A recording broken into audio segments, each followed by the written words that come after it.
Izinkan saya menyapa, selamat sore semuanya. Bagaimana kabarnya pada sore hari ini? Baik, sehat? Ada sukacita? Amin. Ya Bapak Ibu, walaupun nggak baik juga nggak apa-apa gitu ya.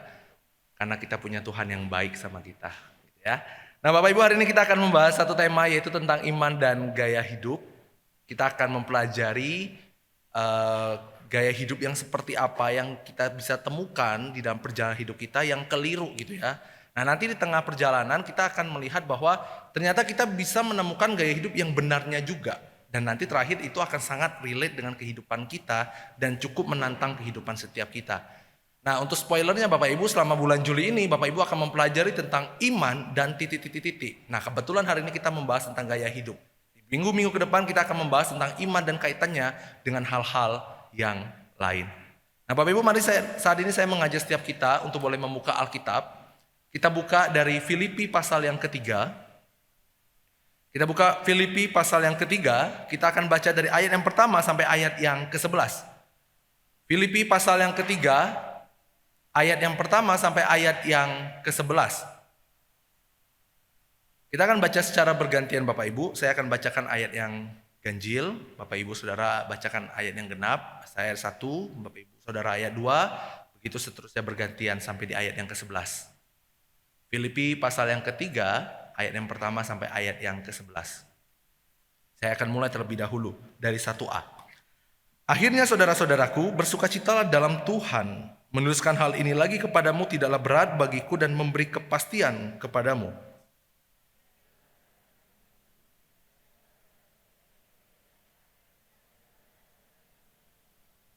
Karena kitalah orang-orang bersunat yang beribadah oleh Roh Allah dan bermegah dalam Kristus Yesus dan tidak menaruh percaya pada hal-hal lahiriah.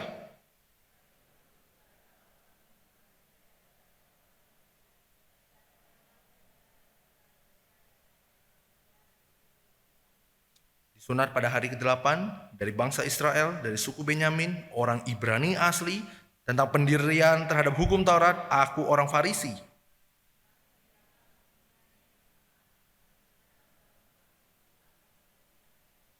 Tetapi apa yang dahulu merupakan keuntungan bagiku, sekarang ku anggap rugi karena Kristus.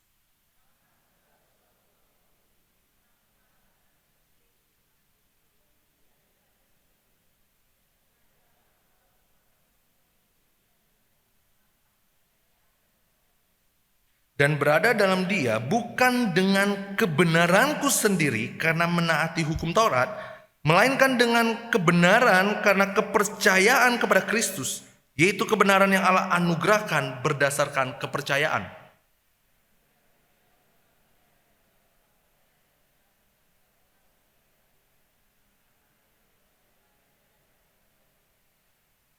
Supaya aku akhirnya beroleh kebangkitan dari antara orang mati.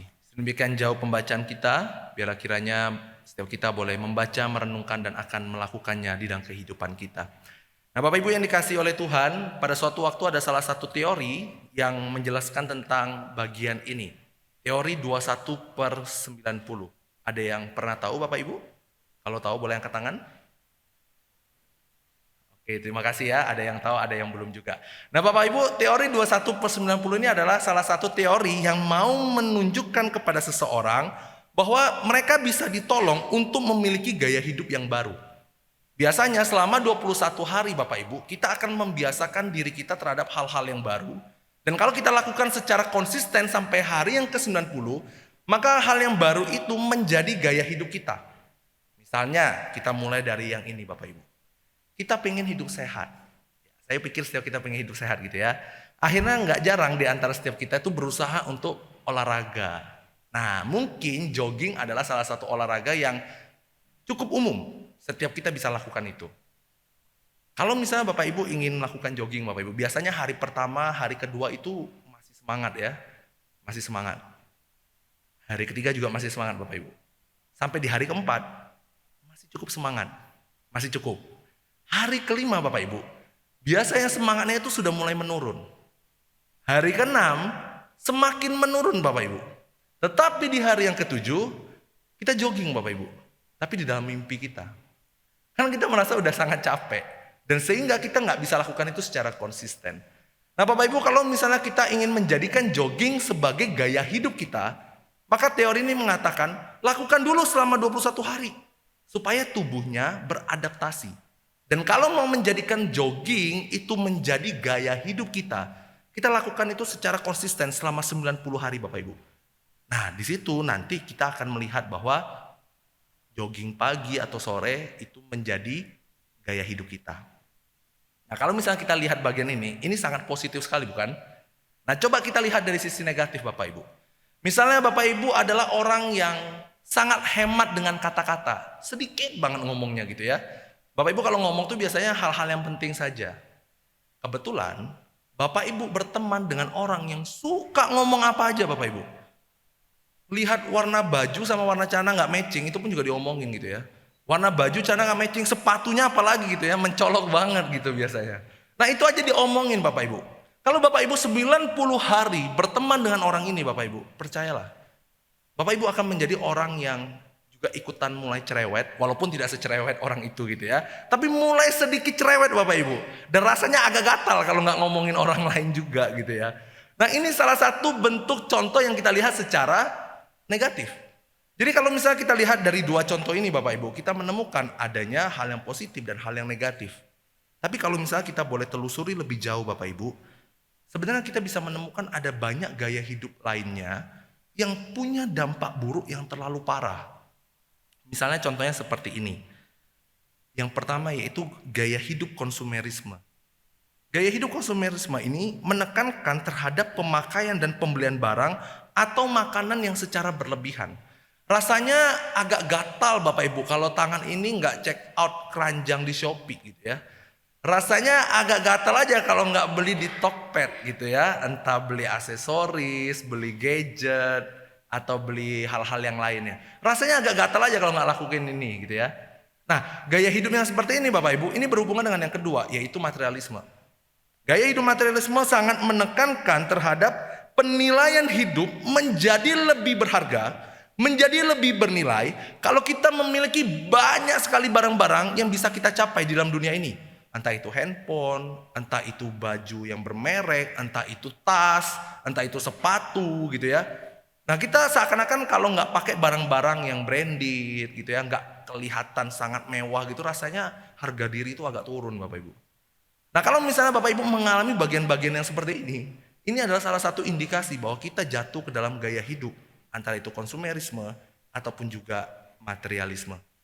Nah gaya hidup yang terakhir Bapak Ibu yang bisa kita lihat adalah spirit daripada akronim YOLO atau You Only Live Once. Kamu hidup hanya satu kali. Jadi Bapak Ibu gaya hidup ini sangat menekankan kepada suatu realita bahwa kalau kita hidup hanya satu kali, maka kita bisa dan boleh hidup sesuka hati. Nah oleh sebab itu Bapak Ibu ketika kita melihat bagian ini, kita menemukan bahwa ternyata setiap orang itu bergumul tentang gaya hidup.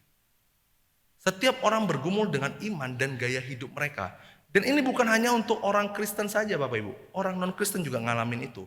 Dan apalagi kita sebagai orang Kristen. Kita akan sangat mudah sekali bisa jatuh ke dalam gaya hidup yang salah. Bapak Ibu dengan melihat fakta bahwa ada orang-orang yang jatuh ke dalam gaya hidup yang keliru seperti ini. Kita bisa melihat kehidupannya. Mereka adalah orang-orang yang sangat menganggap dengan memiliki segala sesuatu yang ada di dalam dunia ini, itulah yang akan membentuk harga diri mereka. Dengan memiliki segala sesuatu di dalam dunia ini, itulah yang membentuk bagaimana mereka bisa rasanya diterima oleh orang-orang lain. Sehingga semakin mengejar apa yang ada di dalam dunia ini, akan membawa kita semakin mengabaikan tentang apa yang Tuhan katakan tentang kehidupan kita di dalam kebenaran firman-Nya. Semakin kita mengejar apa yang ada di dalam dunia ini Bapak Ibu, dan kita anggap itu sangat penting, sangat bernilai, yang kalau nggak punya itu rasanya nggak bisa hidup. Jangan-jangan kita bisa jatuh ke dalam hal yang melupakan Tuhan. Kita nggak akan anggap Tuhan itu sangat penting lagi dalam hidup kita. Kenapa? Karena kita sudah anggap materi, uang, punya mobil, punya kekayaan, punya tabungan, semuanya itu jauh lebih penting daripada mengenal Tuhan. Wow Bapak Ibu, ketika kita bisa melihat bagian yang seperti ini, kita harus hati-hati. Dan kalau kita bisa saja jatuh ke dalam bagian ini, maka satu kebenaran yang harus kita selalu ingat, bahwa hanya melalui Injillah kita dapat menilai dan menganggap setiap hal yang kita miliki di dalam dunia ini sebagai sampah. Bapak Ibu, kita tidak akan pernah menganggap segala sesuatu dalam dunia ini sebagai sampah kalau kita tidak pernah berkaca kepada Injil Yesus Kristus. Nah Bapak Ibu, karena gaya hidup tadi kita pelajari itu sudah sangat banyak. Oleh sebab itu mari kita fokuskan. Hari ini kita akan fokus gaya hidup, yaitu tentang akronim YOLO. You only live once. Nah di dalam perjalanan khotbah ini Bapak Ibu, kita akan sama-sama melihat tentang apa itu iman dan gaya hidup YOLO. Kemudian itu akan dikembangkan dan kita melihat tentang iman dan gaya hidup Injil. Dan yang bagian terakhir Bapak Ibu, kita akan mengisi titik-titik yang kosong itu yang menjadi tantangan di dalam kehidupan kita. Mari kita mulai bagian yang pertama. Iman dan gaya hidup YOLO. Bapak Ibu Saudara yang dikasihi oleh Tuhan, ketika kita berbicara tentang iman dan gaya hidup, itu pasti berbicara tentang apa yang kita percayai dan kaitannya dengan apa yang kita lakukan berdasarkan apa yang kita percayai. Sekali lagi, berbicara tentang iman dan gaya hidup, itu berbicara tentang apa yang kita percayai, dan itu berkaitan erat dengan apa yang kita lakukan berdasarkan apa yang kita percayai. Kalau misalnya kita lihat contohnya, beberapa tahun yang lalu Bapak Ibu, itu viral dengan akronim YOLO. You only live once. Istilah ini menjadi viral dikarenakan ada banyak orang yang sangat menyukai prinsip ini Bapak Ibu. Mereka menganggap, oh ya memang benar sih, hidup tuh cuma satu kali. Sehingga mereka berpikir mereka bisa melakukan segala sesuatu dengan bebas. Mereka bisa mencoba segala sesuatu tanpa perlu merasa bahwa mereka tuh bersalah. Contohnya Bapak Ibu, di dalam kalangan anak muda gitu ya. Rasanya kalau nggak coba yang namanya narkoba, mungkin rasanya tuh aneh gitu loh. Atau mungkin ya mumpung hidup satu kali, kenapa nggak dicoba? Gitu ya, atau misalnya jatuh ke dalam perjudian atau seks bebas, nge-vape, rokok, ngebully orang. Kalau ada kesempatan dan hidup hanya satu kali, why not untuk kita coba? Nah ini adalah lensa yang bisa kita lihat dari sudut pandang anak muda.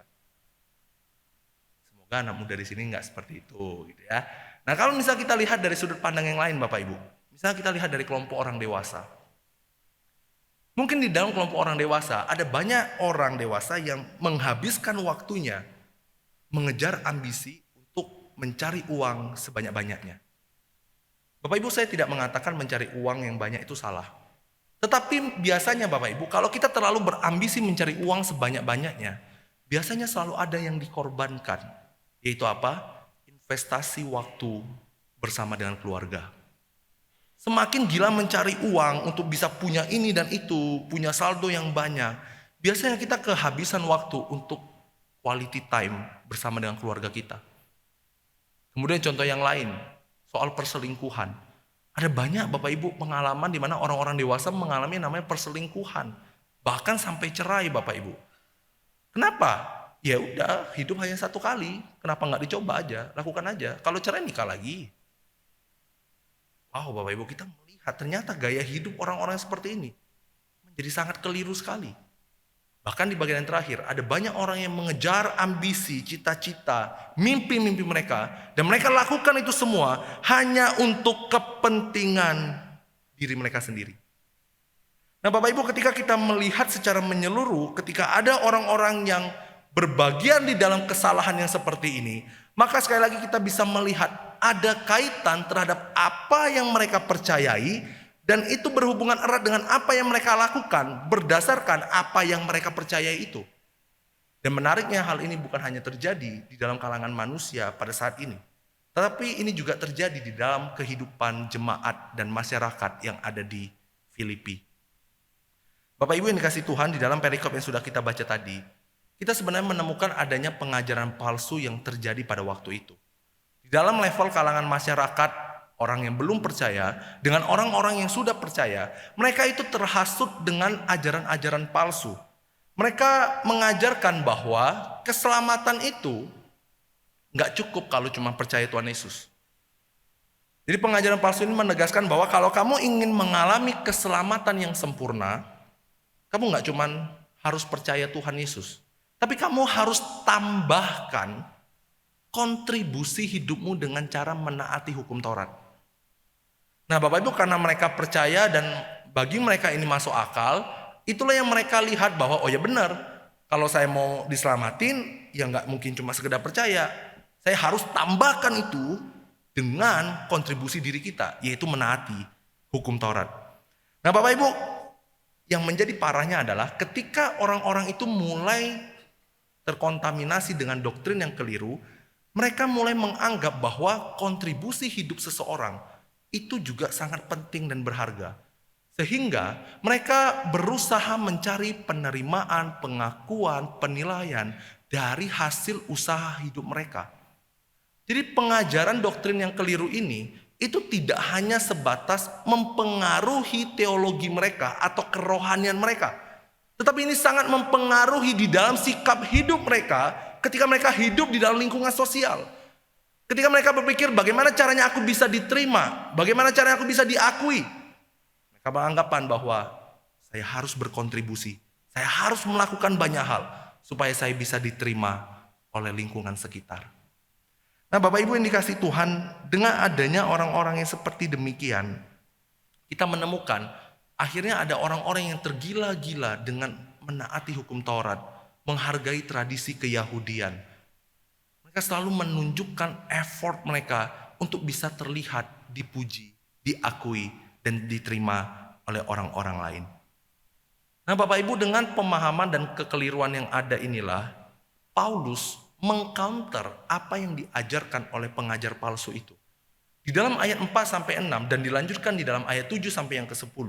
Disitulah Paulus menggunakan kesempatan itu untuk menyerang pengajaran palsu itu. Paulus membuka sesuatu bagian yang dikatakan di ayat 4-6, di mana di ayat 5 dikatakan, Paulus mengatakan bahwa ia disunat pada hari yang ke-8, ia berasal dari Israel, ia suku Benyamin, ia orang Ibrani asli, dan ia termasuk orang Farisi.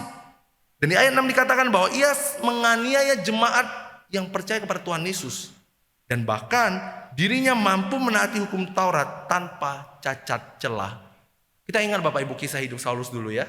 Sebelum dia mengalami perjumpaan dengan Kristus. Dia adalah orang yang sangat taat dengan hukum Taurat.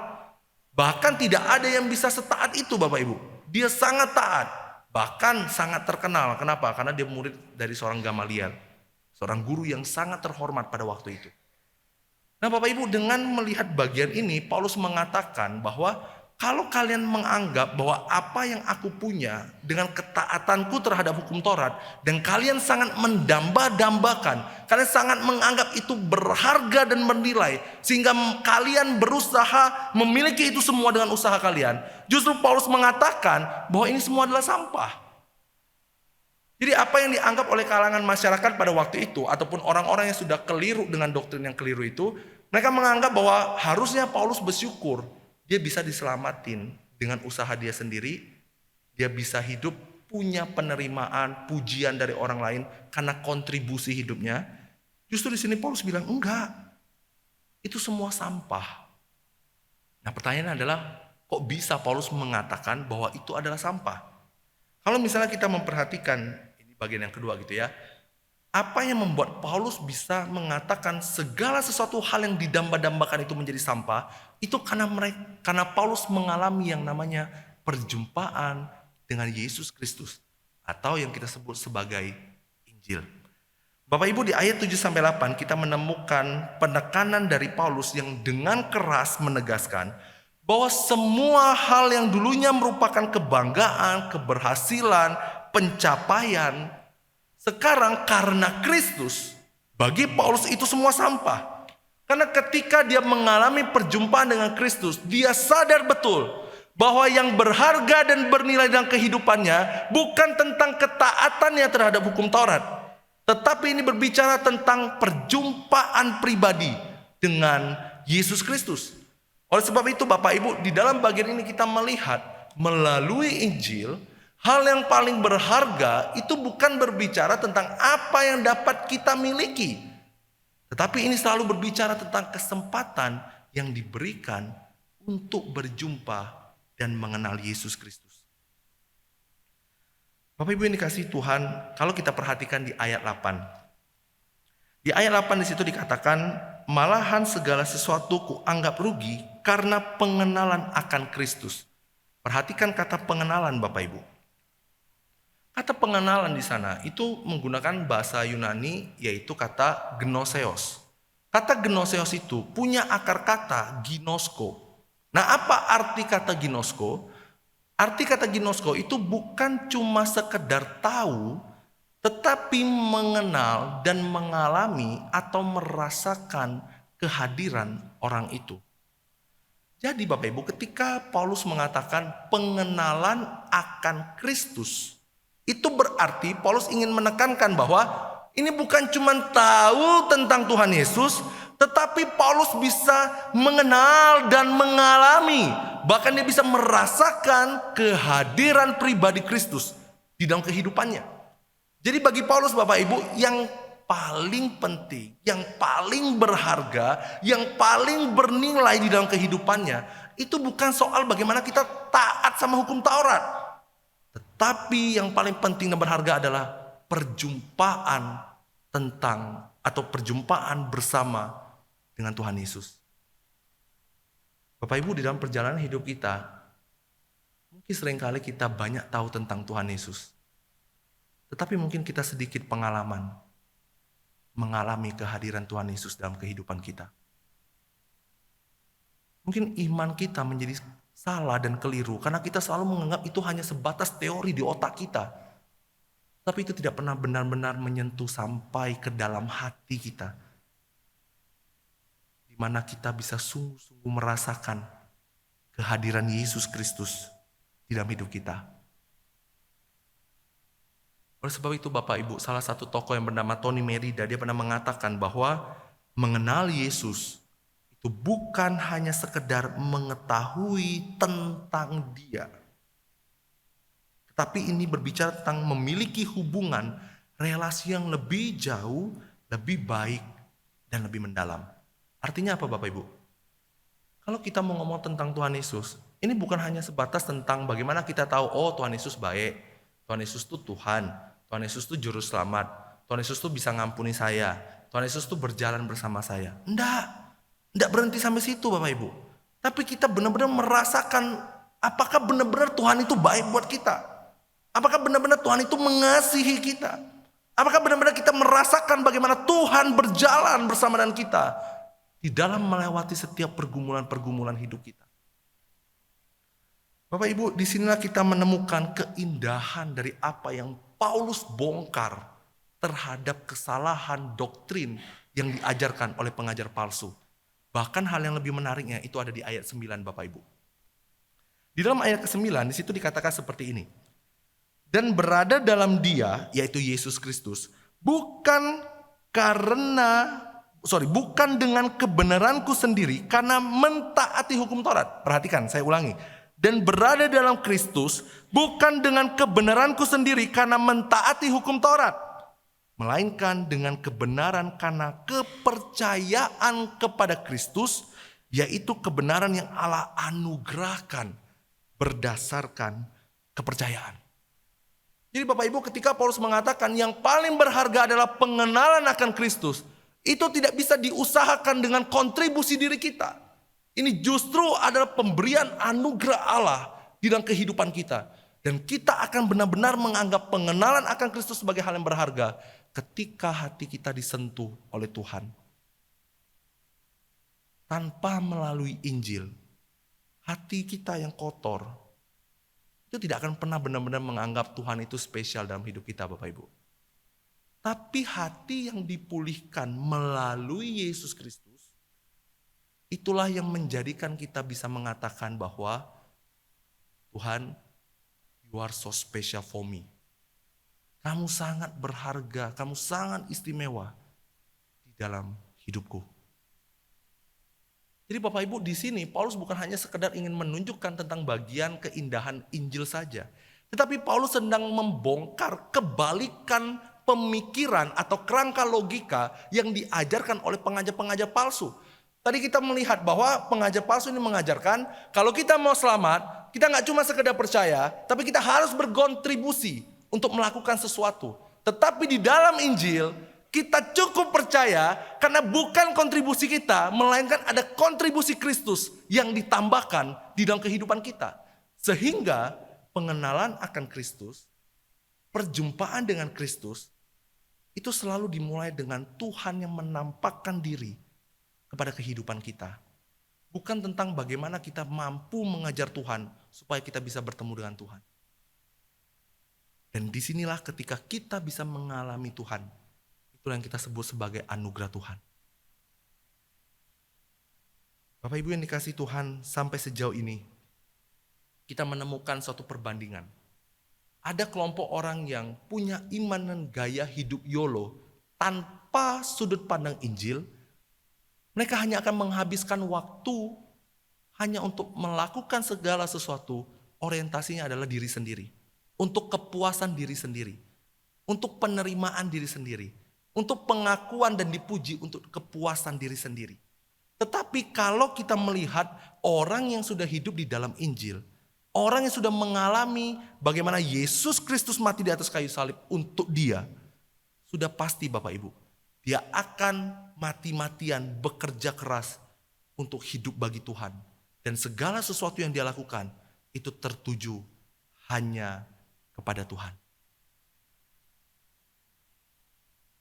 Bapak Ibu yang dikasihi Tuhan, pertanyaannya adalah bagaimana dengan Anda?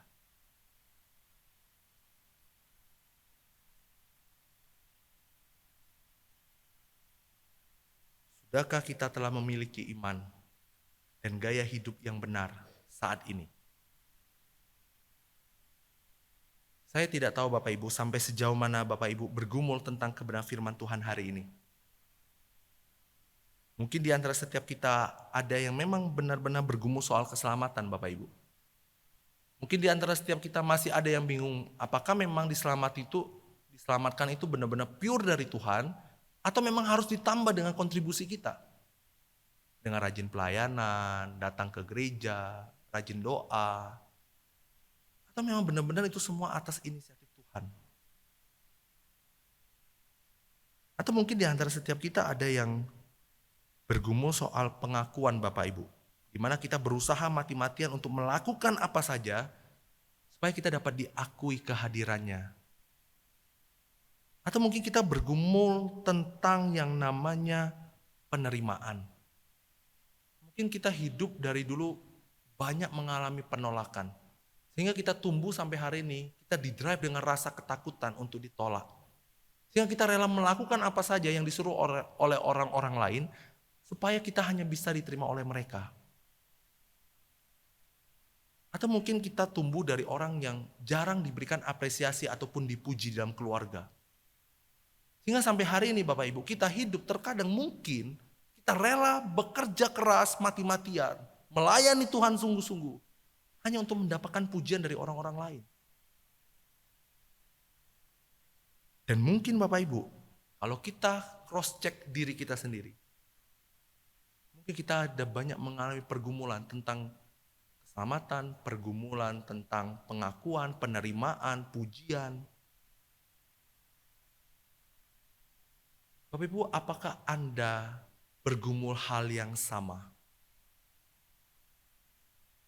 Apakah Anda ada di titik-titik yang seperti ini Bapak Ibu?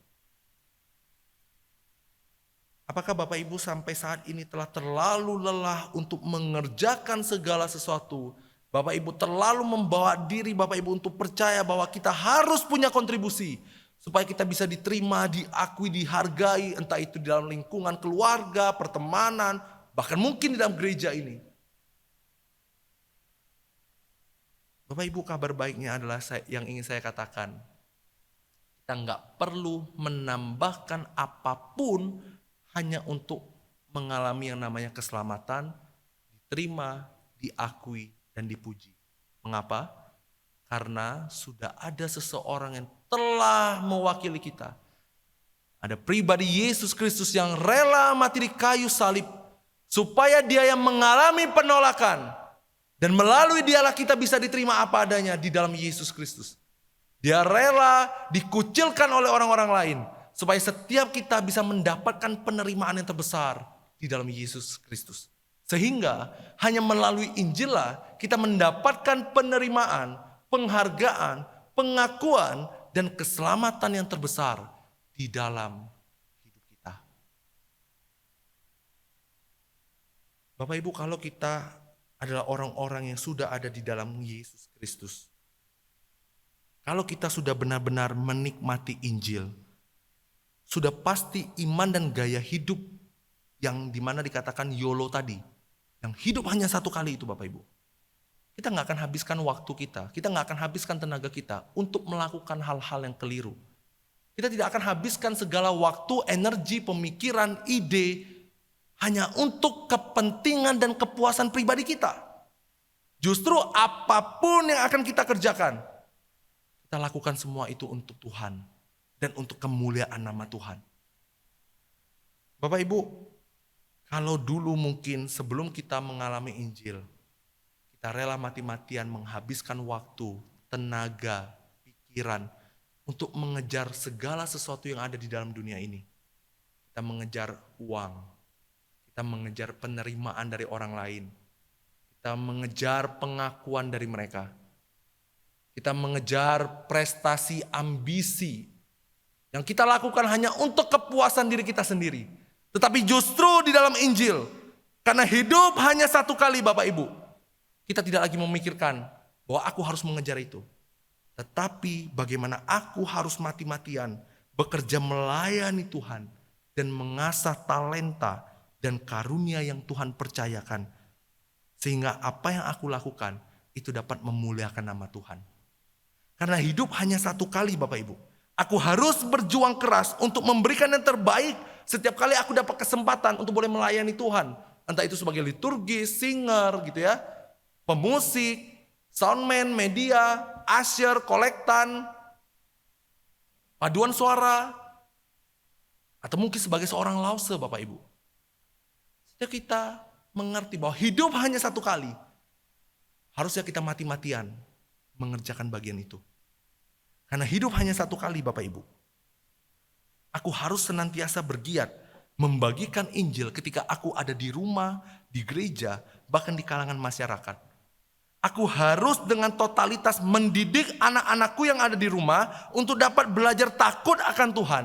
Dan bagaimana kita bekerja sama dengan gereja untuk menghasilkan generasi-generasi yang mendatang yang bukan bangga dengan kemampuan otak mereka, sehingga mereka bisa jadi orang yang pribadi dan independen. Mereka bisa mandiri, tetapi kita menghasilkan generasi yang dimana mereka bangga punya Tuhan yang senantiasa menjaga dan memelihara kehidupan mereka. Sehingga mereka bisa mengenal Kristus. Dan di dalam perjalanan hidupnya, ketika kita lepaskan mereka keluar kota, kita selalu percaya ada Tuhan yang berjalan bersama dengan mereka. Karena mereka tidak pernah mengandalkan diri sendiri. Dan mereka akan pakai hidup mereka untuk memuliakan Tuhan dan berkarya bagi Tuhan. Karena hidup hanya satu kali Bapak Ibu. Aku harus habis-habisan untuk memajukan dan mengembangkan pelayanan yang ada di dalam gereja ini. Bukan hanya sekedar kontribusi di dalam memberikan masukan, evaluasi dan kritikan. Tetapi juga di dalam daya, dana dan juga doa. Ini bukan hanya sekedar berbicara bagaimana kita diam dari kejauhan. Tapi ini berbicara tentang kehadiran di dalam keterpurukan. Bahkan di dalam gereja ini Bapak Ibu. Kalau mungkin Bapak Ibu merasakan gereja ini kok kayak nggak ada arahnya. Kok hanya berjalan begitu-begitu aja. Pertanyaan ada sampai sejauh mana engkau terlibat untuk bekerja sama mengembangkan pelayanan di tempat ini. Karena hidup hanya satu kali Bapak Ibu. Ketika engkau ada di tempat kerja. Kalau engkau adalah seseorang sebagai pimpinan di dalam tempat kerjamu. Adakah usahamu untuk menerapkan kepemimpinan Kristen yang baik di sana? Bagaimana kita melayani orang-orang di bawah kita dengan penuh cinta kasih, kelemah lembutan, dan membagikan damai sejahtera Tuhan? Kalau misalnya kita hanyalah karyawan biasa, mau nggak kita berjuang mati-matian habis-habisan untuk menjadi saluran berkat bagi mereka? Bahkan menjadi terang dan garam bagi mereka yang belum mengenal Kristus. Karena hidup hanya satu kali Bapak Ibu.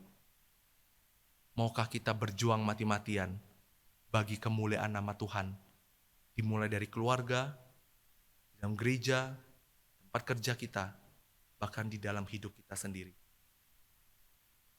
Bapak Ibu Saudara, saya tidak mengatakan kalau kita berpikir hidup hanya satu kali, kemudian kita cari uang, itu hal yang keliru gitu ya.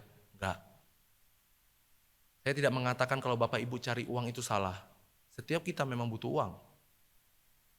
Saya tidak mengatakan kalau Bapak Ibu mengejar segala ambisi, mimpi, itu menjadi hal yang salah. Enggak. Saya tidak mengatakan kalau Bapak Ibu menghabiskan waktu untuk membahagiakan keluarga Bapak Ibu dengan menyediakan uang yang banyak untuk masa depan mereka. Saya tidak mengatakan bahwa itu salah. Tetapi menjadi salah ketika hal-hal itu semua dijadikan tolak ukur untuk menilai hidupmu di hadapan Tuhan. Hal-hal itu menjadi salah ketika kita menggunakan materi yang ada di dalam dunia ini untuk mengukur keberhargaan, penerimaan, dan pengakuan diri kita di hadapan Tuhan. Karena sesungguhnya kita tidak akan pernah dapat mengalami penerimaan dan pengakuan dari Kristus kalau kita punya banyak uang, Bapak Ibu. Justru Tuhan yang punya segala sesuatu rela menjadi tidak ada punya apa-apa untuk mati di kayu salib demi menyelamatkan engkau dan saya. Oleh sebab itu Bapak Ibu, kita sangat membutuhkan Injil. Kita harus terus berkaca kepada pribadi Yesus Kristus yang telah mati di kayu salib. Karena hanya melalui Dia sajalah kita boleh mengalami perubahan. Dan di sini kita melihat hanya Injil yang dapat menghasilkan perubahan dari dalam keluar. Kalau hati kita yang rusak ini Bapak Ibu, hati kita yang kotor ini, itu dapat dipulihkan, dibersihkan, diperbaiki, diganti dengan hati yang baru. Maka setiap kita tidak akan menyia-nyiakan waktu dan hidup kita mulai saat ini. Kita nggak akan lagi mengejar ambisi kita untuk mencari uang sebanyak-banyaknya untuk kepuasan diri sendiri. Tapi bagaimana kita menggunakan uang untuk mengembangkan pelayanan di tempat ini. Bagaimana itu membawa di dalam penyebaran Injil dan membawa kemuliaan bagi nama Tuhan. Bapak Ibu, pertanyaannya sekarang adalah, apakah Bapak Ibu Saudara mau memperbaiki iman dan gaya hidup Bapak Ibu yang mungkin sebelumnya salah, yang mungkin sebelumnya kurang tepat? Apakah hari ini engkau mau memaksimalkan hidupmu? Kita tidak tahu sampai kapan kita akan hidup. Bapak Ibu, maukah engkau terlibat lebih jauh di dalam gereja ini? Maukah engkau terlibat lebih jauh di dalam keluargamu? Maukah engkau terlibat lebih jauh untuk masa depan anak-anak dan cucu-cucumu? Maukah engkau terlibat lebih jauh untuk mengembangkan kerajaan Allah, menyebarkan Injil melalui hidupmu? Bapak Ibu yang dikasihi oleh Tuhan, di dalam perjalanan hidup kita, mungkin kita ingin mengatakan, saya mau contoh. Tapi kok kayaknya nggak bisa. Saya mau loh contoh. Saya udah coba loh ini, tapi rasanya kayak gagal mulu gitu ya. Rasanya berat. Bapak Ibu, tidak mungkin ketika kita ingin berhasil melakukan ini semua hanya melalui satu hari Bapak Ibu. Kita justru membutuhkan waktu, kita harus terus berproses. Dan kalau kita bisa, itu juga tidak diukur dari kekuatan kita Bapak Ibu. Tapi kita bisa mengerjakan ini semua karena Kristus yang terlebih dahulu bekerja dan berkarya di dalam hidup kita. Sehingga di dalam inilah kita melihat bahwa karena Injil Bapak Ibu, hati yang rusak itu dipulihkan sehingga iman dan gaya hidup kita itu menjadi benar Bapak Ibu. Karena Injil, harga diri, pengakuan, dan penerimaan yang tertinggi itu enggak kita temukan dengan apa yang kita miliki. Tetapi ini pure semua hanya ditemukan di dalam Yesus Kristus. Karena Injil, kita memiliki semangat dan sukacita untuk dapat semakin mengenal Dia. Sehingga kita mau untuk saat teduh, baca Alkitab, berdoa, pelayanan, ikut kelompok kecil, ikut persekutuan doa, ikut kegiatan komisi, Sambil kita memohon Tuhan, please, tunjukkanlah dirimu di dalam hidupku ini. Karena Injil Bapak Ibu, kita mau semakin giat dan tidak malu untuk menjadi saluran berkat bagi banyak orang. Kita nggak malu menjadi terang dan garam bagi orang-orang lain. Dan karena Injil, kita hanya akan bermegah di dalam Yesus Kristus saja. Bapak Ibu, saya mengerti bahwa berproses dalam bagian ini tidaklah mudah. Ada jatuh bangun yang harus kita alami di dalam journey atau perjalanan ini Bapak Ibu.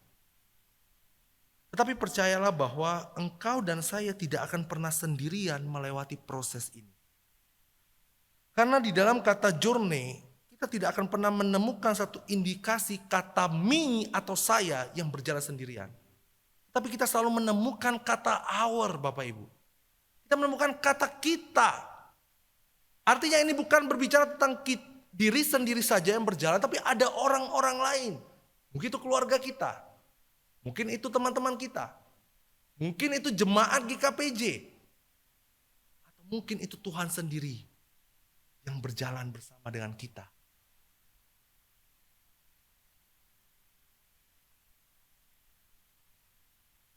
Bapak Ibu, saya tahu bahwa ini tidak mudah. Tapi pertanyaannya mau sampai kapan kita harus terus menunda-nunda waktu? Kalau memang hari ini adalah waktu yang tepat untuk kembali mengevaluasi dan berusaha berkomitmen untuk punya iman dan gaya hidup yang baik. Pertanyaannya adalah, maukah engkau berubah? Bapak Ibu, di dalam beberapa waktu yang lalu, di dalam segala waktu, saya merasa persiapan khotbah ini terlalu mepet. Saya ingat beberapa waktu yang lalu saya harus menghabiskan waktu untuk mempersiapkan retreat. Satu sisi saya merasa sangat lelah sekali. Tapi satu sisi saya merasakan sukacita. Karena saya boleh melihat anak-anak muda di mana mereka belajar mengenal Tuhan. Mereka bukan hanya belajar tentang Tuhan, tapi mereka boleh mengalami Tuhan di dalam retreat itu. Dan saya sadar betul Bapak Ibu, sebelum memulai retreat, di dalam Kamis subuh itu Bapak Ibu, saya belum tidur sampai jam 3:30 pagi. Saya di depan laptop saya mengatakan, Tuhan saya nggak tahu saya harus khotbah apa. Saya merasa saya takut gagal, saya merasa takut dinilai jelek, saya takut kalau Bapak Ibu sia-sia datang ke gereja. Dan di saat itu, di jam 3:30 pagi itu Bapak Ibu, saya menangis di hadapan Tuhan. Saya mengatakan, Tuhan saya nggak sanggup. Tapi saya bersyukur momen itu, di dalam keheningan, Tuhan memberikan kekuatan. Tuhan menyatakan anugerahnya. Dan saya percaya Bapak Ibu, firman Tuhan ini bukan hanya untuk Bapak Ibu. Tapi justru firman Tuhan ini pun juga untuk saya, orang yang harus diproses Tuhan. Dan oleh sebab itu, saya akan jaminkan kepada Bapak Ibu, kita tidak akan pernah berjalan sendirian, berproses untuk punya iman dan gaya hidup yang baik dan benar. Kita tidak akan pernah sendirian Bapak Ibu, justru kita akan selalu bersama-sama untuk hidup berpusat kepada Injil. Oleh sebab itu Bapak Ibu, mari kita pakai waktu ini baik-baik untuk memuliakan nama Tuhan. Saya mengajak setiap kita untuk menundukkan kepala sebentar. Apabila hari ini Bapak Ibu merasakan kegelisahan di dalam hati Bapak Ibu, atau mungkin Bapak Ibu merasa cukup ditegur oleh Tuhan, atau justru mungkin Bapak Ibu mengalami penghiburan, atau mungkin Bapak Ibu merasakan biasa-biasa saja, bila kiranya dalam waktu teduh saat ini Bapak Ibu, kalau Bapak Ibu ingin mengambil komitmen untuk punya iman dan gaya hidup yang benar, saya katakan jangan tunda Bapak Ibu. Kalau ini adalah waktu yang tepat untuk Bapak Ibu mengambil satu keputusan dan komitmen mau hidup bagi Tuhan, silakan Bapak Ibu mengambil waktu untuk berkata-kata bersama dengan Kristus yang sedang hadir di dalam hidup kita saat ini.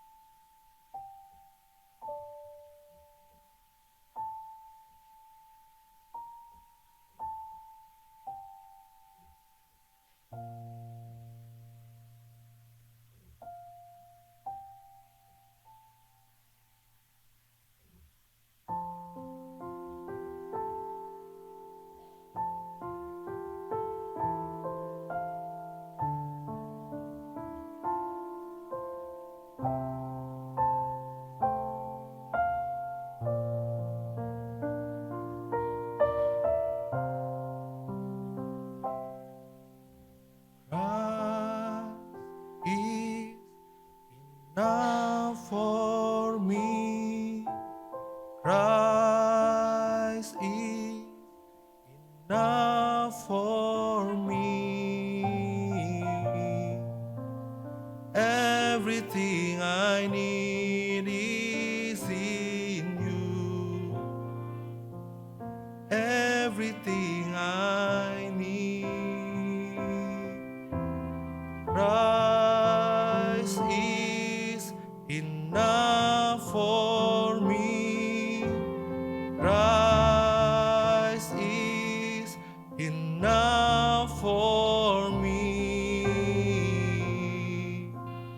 Everything I need is in you.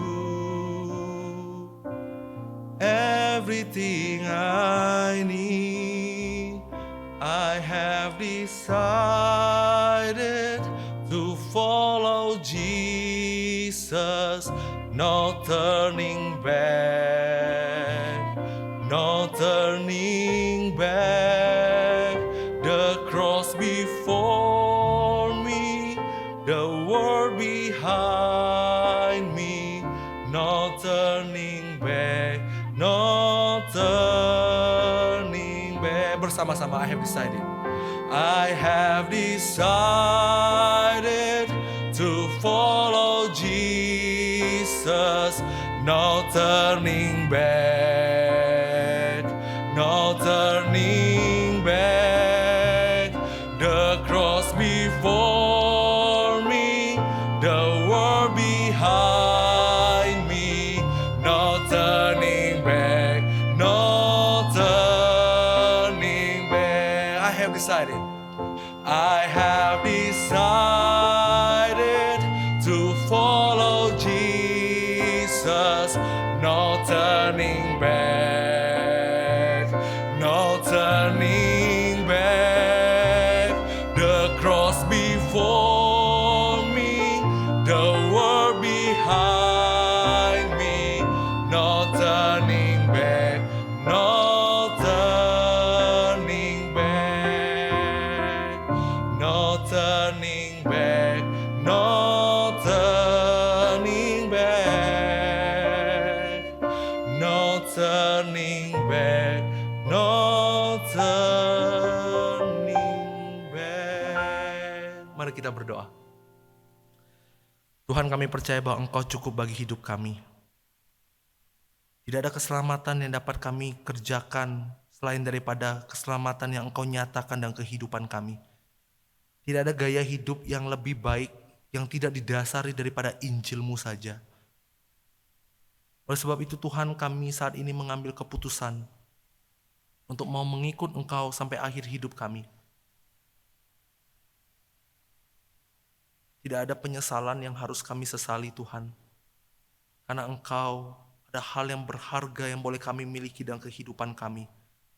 Oleh sebab itu Tuhan, pimpin sertai setiap kami. Supaya kami bukan hanya gila untuk mengenal Engkau secara pengetahuan, tapi izinkan kami untuk boleh terus merasakan bahwa Engkau hadir berjalan bersama dengan kami. Tuhan, kami bersyukur untuk kebenaran firman-Mu. Biar Roh Kudus terus bekerja dan menyuarakan itu dalam kehidupan setiap kami setelah kami pulang dari tempat ini. Dan sekali lagi, biar segala kemuliaan hanya bagi nama Tuhan. Dalam nama Tuhan Yesus Kristus kami berdoa. Amin. Tuhan Yesus memberkati setiap kita.